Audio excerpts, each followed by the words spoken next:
Hello students, मैं ज्योति पाराशर आपके साथ सीएस स्टडी पॉइंट में लेके आई हूँ। जो हमारी ग्रीन स्किल थी हमने जो लास्ट वीडियो में किया था, ठीक है। अब यहाँ पे हम देखते हैं कि जो सस्टेनेबल डेवलपमेंट हुई किसके बारे में पढ़ेंगे, सस्टेनेबल डेवलपमेंट के बारे में। अब वो क्या है, देखो यहाँ पे सस्टेनेबल डेवलपमेंट है is the development that meet the needs of the present and without composing the ability of the future and generations to meet their own needs. It is the use of natural and resource that aims to meet a human needs while the preserving and the environment to the preserving the environment so that these needs can be met not only in the present but also in A future generation. अब ये क्या कहता है कि जो हमारी हमारी क्या होती हैं बच्चे, जो हमारा इन्वायरमेंट है अब क्या है वो डे बाय डे डेवलप हो रहा है। तो कुछ ऐसी चीज़ें हैं, डेवलप तो हो रहा है, तो हमारी चीज़ें हैं ना, जो हमारी जनरेशन जो आगे आएगी वो उनको नहीं मिल पाएगा। अब पहले कहते हैं ना कि पहले हम बड़ों के साथ बैठते थे, जैसे जैसे हमारा वर्क प्रोसेस चेंज होता गया तो हमारा काम करने का बर्डन बढ़ता गया तो हमने वो चीज़ें छोड़ दी, ठीक है।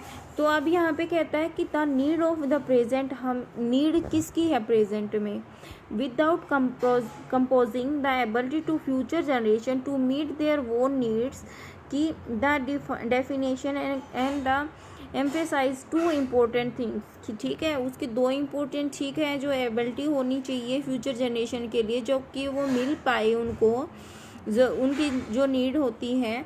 तो इसमें कहता है natural resource are the vital and not only for us but for the future generation also. क्या है, जो हमारी जो नेचुरल चीज़ें होती है ना वो उसके बारे में बात कही कि जैसे हमारी एयर है, हम पहले अपनी हवा के बीच में बैठते थे जो हमें पौधों से मिलती थी। अब क्या है बच्चे, हमें एसी में बैठने लगे तो वहाँ पे क्या है, हमारी नेचुरल चीज़ें तो नहीं है ना।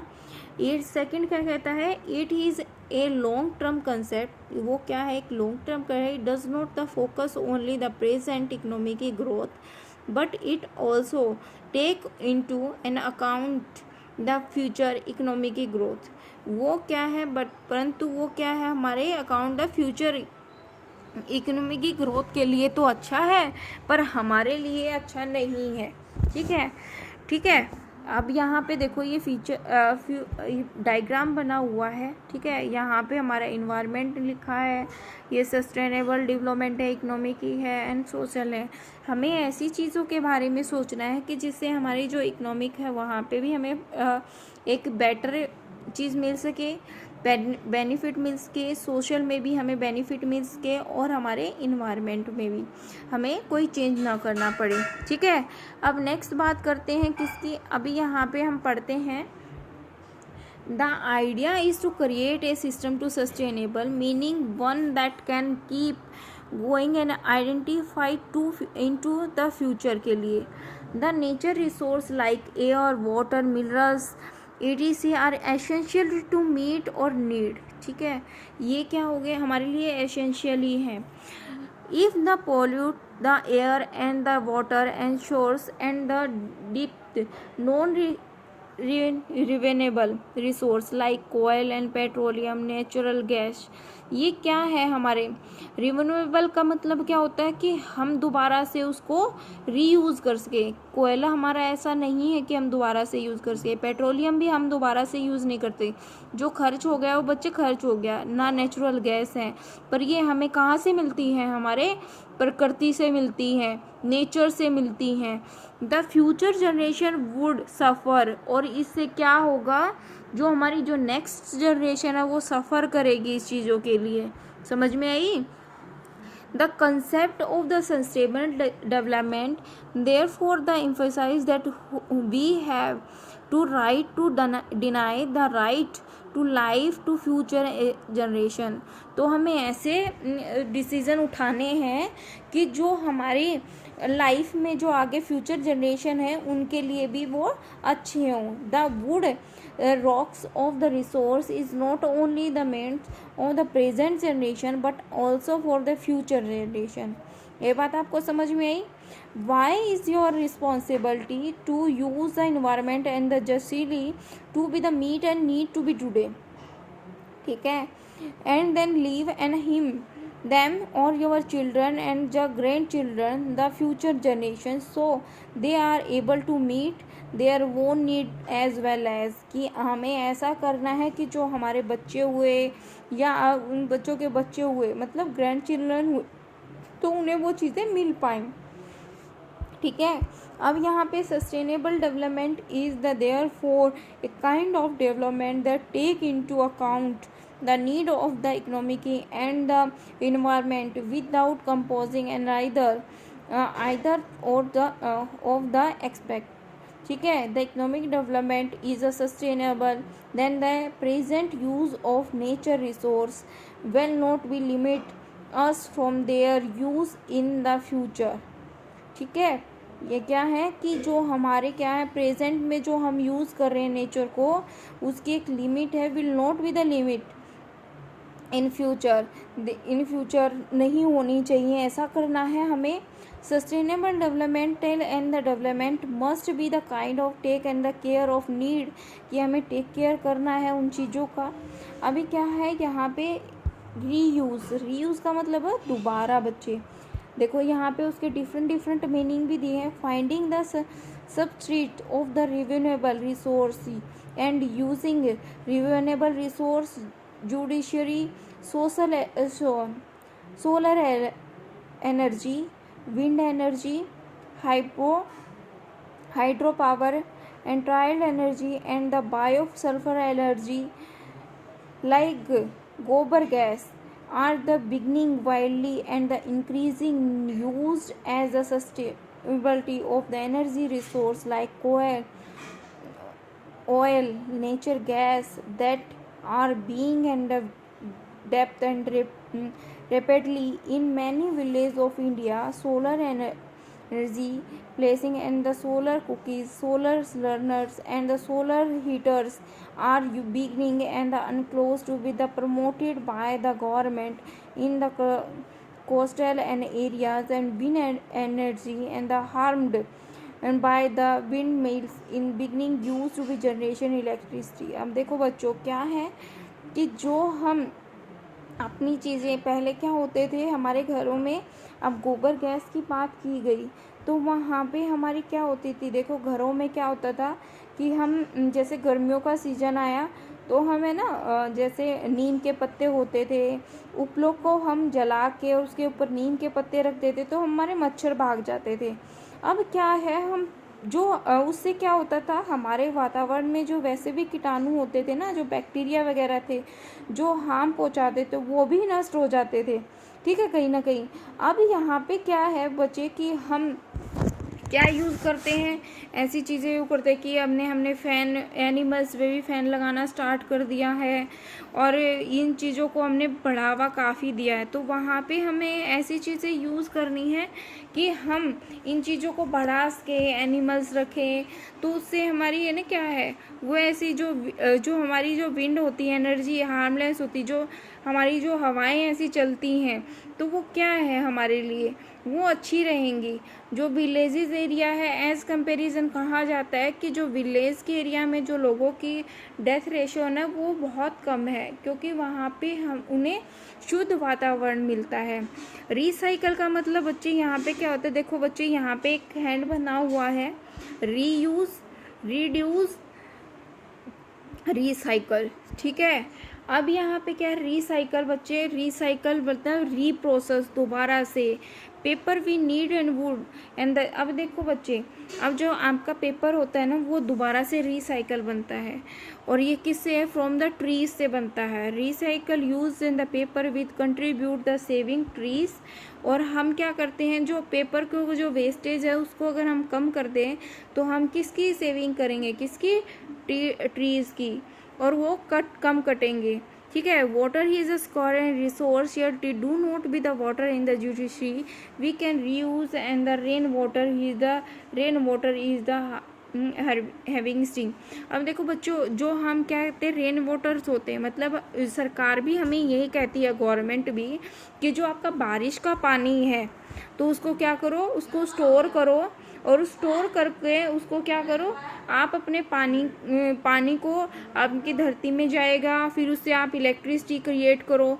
तो वो क्या है, हमारे लिए एक ऐसा तरीका है कि हमारी जो आने वाली जनरेशन है वो उसे यूज़ कर पाएगी। ठीक है, इससे हमारी जो बिजली है वो भी इंक्रीज होगी। अब रिड्यूस का मतलब क्या होता है, कम, less economise for the composition consumption. Consumption should be the consumption क्या होती है बच्चे, खपत। You with the restricted meeting और द बेसिक नीड। अब बच्चे देखो, किसी की फैमिली में आपका ये कहें, किसी की फैमिली में 5 kg दूध लगता है, लीटर दूध, kg, ठीक है। अब क्या करो, वो कहता है कि ऐसी चीज़ों में कंजप्शन करो। अब मैं खाने में कंजप्शन की बात तो करूँगी नहीं। अब क्या किया आपने, एक रूम से जाके दूसरे में फ़ैन ऑन कर लिया। अब क्या है, ये फ़ैन क्या है, ऑन है, और आपने दूसरे में भी कर लिया, तो वहाँ पे इलेक्ट्रिसिटी की क्या हो रही है, खपत हो रही है ना, और वो वेस्टेज है। तो आपकी कंजप्शन ज़्यादा है, तो वहाँ पे आप क्या करोगे, उसको कम करोगे। आप अगर किसी रूम से बाहर निकलते हो या किचन से बाहर निकलते हो, अपनी लाइट को ऑफ करके निकलो। We walk in the institute, driving to the local market, to be the club and using in the trains and instantly to be taking a lift and switch off fan lights and we do not be the need. जब आपकी need नहीं है तो आप उसको switch off करके वहाँ से निकलो। तीनों बात समझ में आई। सस्टेनेबिलिटी में हम क्या करते हैं, हमें जो रीयूज़ है, रिड्यूस है और रिसाइकल है।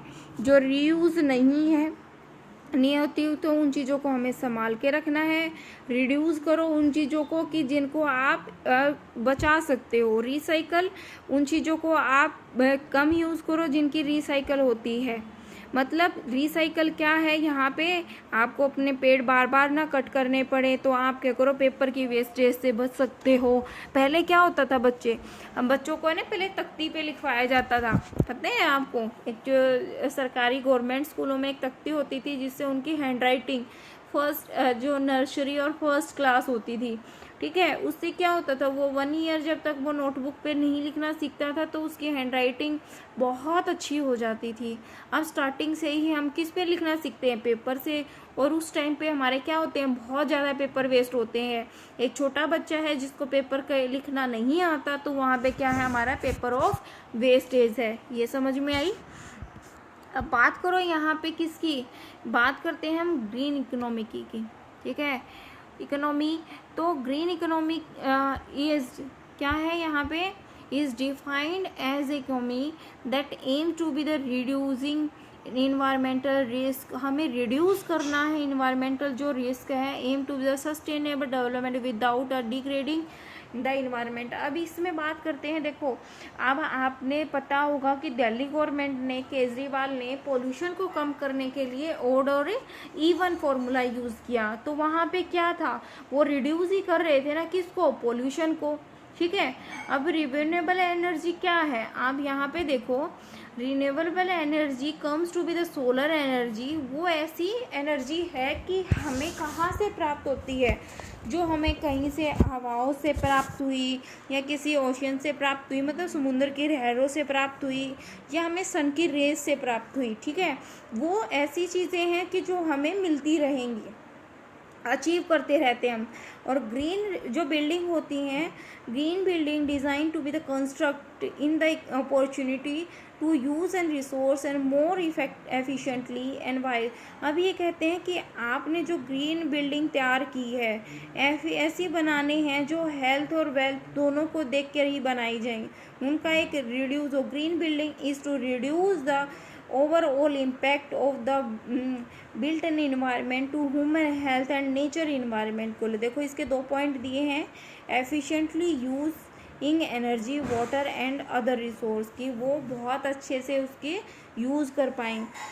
protecting occupant and the health and improving employment and the productivity. क्या है कि ऐसे इक्विपमेंट जो हेल्थ केयर को इम्प्रूव कर पाएँ और प्रोडक्टिविटी को, ठीक है।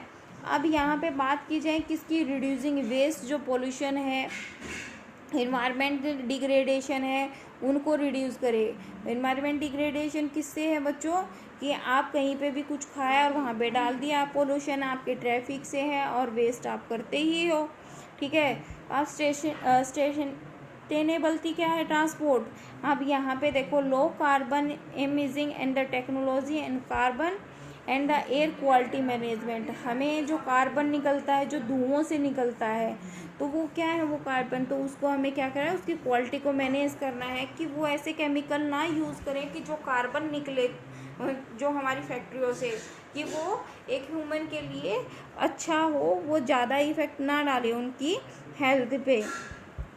वेस्ट मैनेजमेंट का क्या है, managing water is a core and green economy की, एंड द वाटर मैनेजमेंट में इंक्लूड द वाटर रिसाइकल। अब देखो बच्चों, ऐसा काम करना है कि कहीं कहीं आप देखो वाटर की रिसाइकलिंग कर पाओ, ठीक है। आप देखो बारिश का पानी है, बारिश के पानी को आप स्टोर करके आप क्या डालते हो, आप जो आपके बिजली के लिए बैटरी होते हैं उनमें यूज़ करते हो। आप कहीं ना कहीं आप एक तालाब में इकट्ठा कर रहे तो एनिमल्स के काम आता है, आपकी सच्चाई के काम आ जाएगा खेतों में, तो वो क्या है, हमारा कहीं ना कहीं क्या है, हमारे लिए अच्छा है, ठीक है। ये बात समझ में आई। अब क्या है, waste management, waste management is the generation and the prevalence and the characterization and monitoring and treatment, handling and reuse and the residual and the disposition of soil waste। अब देखो बच्चों, हमने कल भी बात की थी कि जो हमने वेस्ट जो मिनिमाइजेशन करना है, रिसाइकलिंग द रीयूज स्टोरेज, कि हमें ऐसा काम करना है कि हम कोई भी वेस्टेज ना करें, ऐसा है चीज़ है जिसको हम रिसाइकल कर पाएँ दोबारा से, ठीक है। तो वहाँ पे हम इन चीज़ों का ध्यान रखेंगे। लैंड मैनेजमेंट की है आपको जो रिस्टोरेशन, अर्बन जो फैक्ट्रीज़ हैं, फॉरेस्ट डिपार्टमेंट है उनको सिक्योर रखना है, जो पार्क हैं उनका केयर करना है। ये समझ में आई जो लैंड मैनेजमेंट है। मैंने आपको कहा था कि जो पेड़ होते हैं हमारे, जो ट्रीज़ होती हैं बच्चे, जो उनके रूट्स होते हैं वो हमारी जो धरती होती है ना उनको सेफ रखते हैं, जिससे हमारे अर्थक्वेक से हमें रक्षा मिलती है, ठीक है। ये चीज़ें आपको पता भी हैं, वैसे भी आप साइंस में भी पढ़ते हो, ठीक है, साइंस में पढ़ते हो ना आपकी, तो वहाँ पे आपको पता ही है। तो इम्पोर्टेंट यहाँ पे आप नेक्स्ट बात करते हैं किसकी, importance of the sustainable development, कि इसकी ज़रूरत क्यों है, ठीक है, इम्पोर्टेंस क्यों है। तो यहाँ पे पॉइंट करें, to minimise the deputation of the natural resource when the creating a new development, कि जब हम कोई भी नेचुरल रिसोर्स कर रहे हैं तो हमें मिनिमाइज़ करना चाहिए न्यू डेवलपमेंट के लिए। अभी क्या किया कि हमने कोई चीज़ बनाई और हमने बहुत सारी चीज़ें वेस्ट भी कर दी, तो वो भी चीज़ अच्छी नहीं है। तो हमें ऐसी चीज़ तैयार करनी है, तो हमें जब न्यू डेवलपमेंट करें तो हमें क्या मिले, बहुत अच्छी चीज़ें मिल पाएँ और हमारी हेल्थ के लिए अच्छी हो। टू क्रिएट एंड डेवलपमेंट, हमें डेवलपमेंट क्रिएट करें, that can be the maintain, हमें मेंटेन करके चलना, sustainable without causing further harms of, ऐसी चीज़ें कि हमें आगे जाके हमें कोई भी ऐसी हानि ना हो। थर्ड क्या कहता है, do provide the method of the existing development, हमें ऐसे एग्जिस्टिंग डेवलपमेंट मेथड ढूंढने हैं to make them the environment friendly, environment के हमारे फ्रेंडली हो, हम घुले मिले हों। It aim to be the full need to be today without composing, हमें ऐसे चीज़ें करनी है कि हमारी जो नीड है उससे वो फुलफिलमेंट कर पाएँ और हमारी फ्यूचर जनरेशन के लिए भी हों। नेक्स्ट क्या कहता है, it he is the capability of use the resource and energy and maintain the ecologically balance, हमें ऐसे मेंटेन करना है वो इकोलॉजिकली बैलेंस करके चले हमारे सिस्टम को। It and lay and the emphasis of environmental protection and the check and environmental degradation, कि हमें जो एम्फासाइज करने हैं, बढ़ाने हैं कि हमारे जो भूमि की डिग्रेडेशन का मतलब कहते हैं हमारी जो भूमि कट रही है उसको हम क्या करें, प्रोटेक्ट कर पाएँ। Stop over the exploitation and over use of resource, कि हमें ऐसी चीज़ों को रोकना है कि जो बहुत ज़्यादा यूज़ कर रहे हैं हम, ठीक है, बहुत ज़्यादा हम वेस्ट कर रहे हैं। इतनी बात समझ में आई। और यहाँ पे कहता है कि 3 प्राइमरी ऑब्जेक्ट ऑफ सस्टेनेबल, इसके 3 हैं। आपकी इकोनॉमी की ग्रोथ के लिए, इन्वायरमेंट प्रोटेक्शन के लिए और सोशल इंक्लूजन के लिए। ये तीनों चीज़ों के लिए हमें सस्टेनेबिलिटी करनी बहुत ज़रूरी है। समझ में आई ये चीज़ें आपको? बच्चों, अगर आपको कुछ समझ नहीं आता तो मुझे कमेंट बॉक्स में लिख सकते हो, जिससे मैं आपको दोबारा समझा सकूँ। अगर आपको कंटेंट अच्छा लगता है तो अपने फ्रेंड सर्कल में सबको सेंड कीजिएगा, जिससे लाइक और सब्सक्राइब करने को बोलिएगा, ठीक है। अब आगे चलते हैं हम किसको, problem related to the sustainable development. इसको जो प्रॉब्लम थी, प्रॉब्लम क्या आई, सस्टेनेबल करती हूँ, lake of the financial resource of carried out the plan and sustainable. इसके लिए हमें फाइनेंशियल की प्रॉब्लम हुई, क्योंकि जब से सोलर सिस्टम की बात करते हैं बच्चे, तो तभी तो हमारी सरकार क्या करती है कि आप सोलर सिस्टम लगवाइए, हम सब्सिडी देंगे। Sustainable development often is the not be possible war and run and the countries as there are। देखो, सस्टेनेबल डेवलपमेंट जब किसी कंट्री में वॉर होता है तो वहाँ पे हमारी जो प्रॉपर्टीज़ होती हैं वो अलग किसी अलग कंट्री के हाथ में चली जाती हैं, या वहाँ से कोई भी चीज़ें अगर हमारी धरती पे आती हैं, जैसे अभी कहा है ना कि चाइना ने हमारी जो लैंड थी उसको एक्वायर कर लिया था, तो वहाँ पे क्या है, उन चीज़ों के लिए हमें हार्म करना पड़ता है। नेचर डिज़ास्टर जो होते हैं हमारे, जैसे अर्थक्वेक आए हैं या जो भी हमारी होते हैं, जिससे हमारे क्या आते हैं, प्लांट्स डिस्ट्रॉय हो जाते हैं। अब देखो, आपकी जो पश्चिम बंगाल में हमारा जो आई थी, उसका जो रफ्तार थी किसकी, हवा की, वो कितनी थी, 135 किलोमीटर पर आवर्स थी। और जो हमारे महाराष्ट्र के अंदर जो तूफान देखा गया था, जिसको अलर्ट कर दिया गया था, उसकी 110 क्या थी, 110 किलोमीटर प्रति घंटा थी जो आपकी रफ्तार थी। तो वहाँ पे हमारे कितने थे, नंबर्स ऑफ जो ट्रीज थे वो बहुत डिस्ट्रॉय हो गए थे। तो इससे हम क्या है, हमें प्रॉब्लम क्रिएट होती है।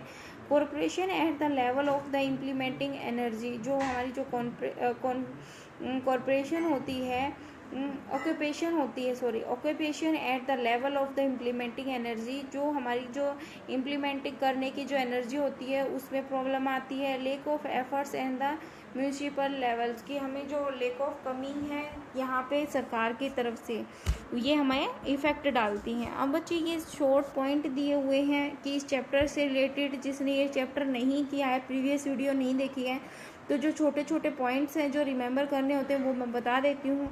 जो इन्वायरमेंट है वो फ्रेंच वर्ड है, ठीक है, और इसके ये क्या मतलब है, surrounded, enclose and the an circle. Environment क्या करता है, हमारे जो एग्रीगेट जो कंडीशन होती है surrounding living beings and such human animals and plants होते हैं, और नॉन लिविंग को एडजस्ट करा के क्या बनता है, इन्वायरमेंट बनता है। Atmosphere is the region surrounding the earth of not the atmosphere, जो हमारे धरती के चारों तरफ है वो क्या कहलाता है, और हमारा एटमॉस्फेयर।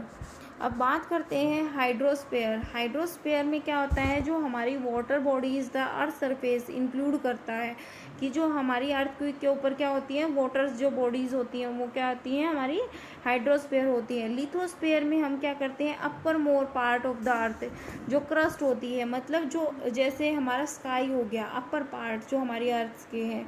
बायोस्फीयर इंक्लूड करता है जो अर्थ एक्सटेंडिंग द फ्यू किलोमीटर, जो हमारे बायोस्फीयर में जो हमारे किलोमीटर के हिसाब से जो हमारी क्या है, ओशियन वगैरह हो गए, तो यहाँ पे हम इनको, यहाँ पे लाइफ सपोर्टिंग जो मेटल्स हो गए, तो वो हम यहाँ पे कवर अप करते हैं। बायोटिक का मतलब क्या होता है, हमारे जो कंपोनेंट होते हैं इकोसिस्टम दैट ऑल और द नॉन लिविंग एलिमेंट्स जो हो गए। बायोटिक का मतलब non living element that include the water, air and the temperature, ये क्या है, हमारे नॉन लिविंग एलिमेंट्स हैं, ठीक है।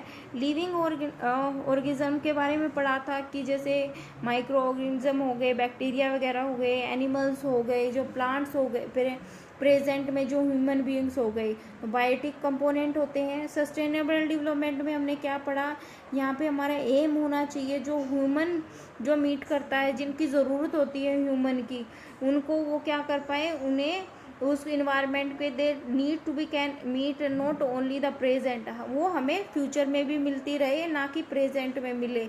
हमें अपनी फ्यूचर जनरेशन में भी क्या करना, बचा के रखना है।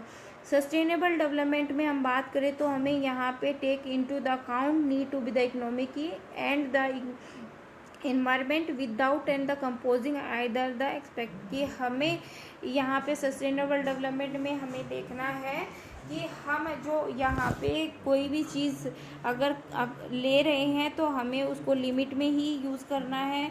उसका जो कॉम्प्रोमाइजिंग है वो हमें without compromising at the expect, कि हमें बिना कॉम्प्रोमाइज़ के फिर भी हमें ऐसी चीज़ों को अपने साथ मिला के रखना है कि जिनको हम कम से कम यूज़ करें और अपनी फ्यूचर जनरेशन के लिए बचा के रखें। बच्चे आज के लिए इतना ही, और हमने ये ग्रीन स्किल से रिलेटेड चैप्टर कंप्लीट कर लिया है। नेक्स्ट वीडियो में इसके जो क्वेश्चन आंसर होंगे उनको सॉल्व करेंगे, जो आपके एग्ज़ाम पॉइंट व्यू से होंगे। ठीक है, आज के लिए इतना ही। Thank you so much.